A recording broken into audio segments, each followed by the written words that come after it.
today is that we have congressional and federal oversight in the probate court situation, in the probate court.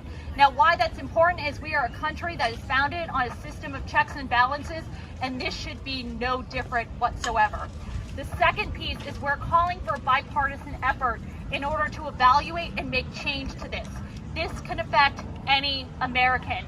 This could be your mother, your sister, your brother, your best friend, your aunt, your uncle, whomever, your partner. And if this could happen to anyone,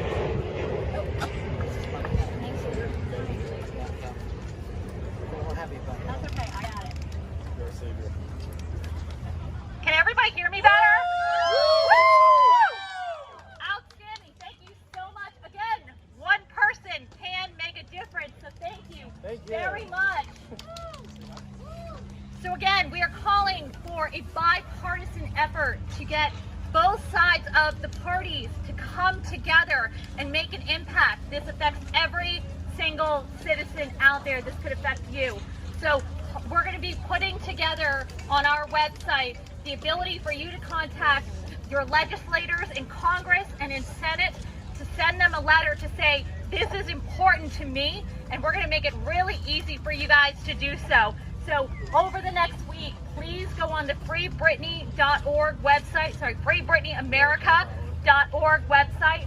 Take the opportunity to select your state and your respective senator and congressman and do your civic duty. Tell your congressmen and senators that you want to see change. Your voice can be heard. You're going to hear me say that many, many times today, but your voice can be heard. And that is our duty as an... This is the sad thing. Law enforcement has abandoned this class of victims. They defer it to attorneys, and the attorneys know it, and they're taking advantage of it.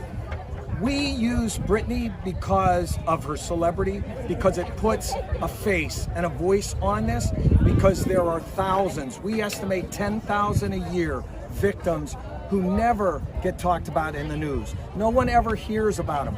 We have people here in the district who get abducted and disappear. And the next thing they know is they get an urn with their ashes from the guardian. This is routine when people are alone, and particularly alone and vulnerable of wealth. Did you hear any, when Britney gave her testimony, did you hear any parallels between what she was saying and your own experience? Yeah, absolutely. We were in LA for her testimony on the 23rd of June. It was a great day because everybody was crowded around a phone listening. But we use a phrase to describe these cases: isolate the victim, defame legitimate protectors, and liquidate the estate.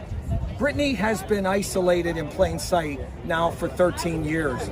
Her family has been defamed in many different ways because James Spears, the dad, Jamie, he didn't control this affair. This was controlled by the attorneys who work within Los Angeles County Courthouse, probate court. So yes, the parallels are there again, and the parallels are there whether you're 18 and destitute or 118 and worth $200 million. We've helped a family in Alabama where a $220 million 85-year-old Joanne Bashinsky was taken captive by her attorneys. She died January 3rd, but her attorneys are still committed to assume that they can get a part of her wealth because they're claiming she was incapacitated and needed her help.